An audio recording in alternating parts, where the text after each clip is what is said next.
My nonprofit website is called Operation Save Our Children. It is a parody site to Operation Underground Railroad. In the past year, sex trafficking awareness has made huge strides. Movements have swept social media, rallies have taken place, and many organizations have received more funding.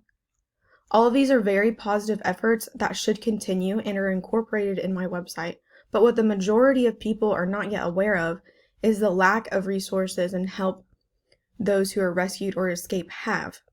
With more rescues anticipated with new efforts, communities and our government are not prepared for rehabilitating victims. For many victims who escaped or who are rescued, they don't have a knowledge to know where to begin to look for help, and it isn't widespread knowledge among citizens where to point them in the right direction. The government estimates an amount of 1.2 million victims who are rescued or escape sex trafficking every year in the United States. But between all government resources, there are only an estimated 1,000 spots to help these victims. And the 1.2 million number is expected to be low because not even all who are rescued or are being trafficked speak out.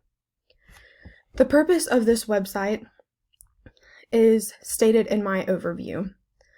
It is to raise awareness and the means necessary to rescue and rehabilitate victims of trafficking. I have 3 main sections as well as an overview and a call to action. My signs are signs of trafficking, upcoming events, and what the survivors say.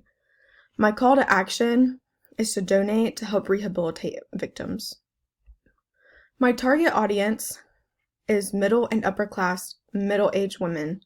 However, this website applies to both genders. Although my primary audience is female, I chose these colors because they are somber.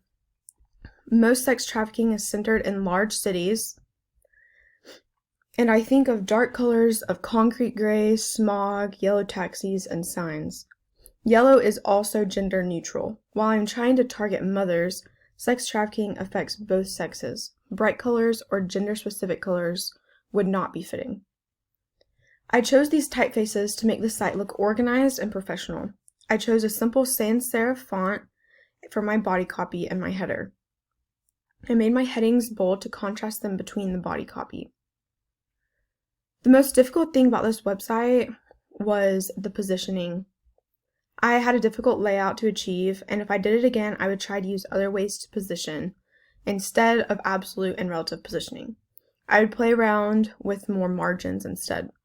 Although this website was not an easy task, I really loved designing and trying to create and puzzle all of my code together.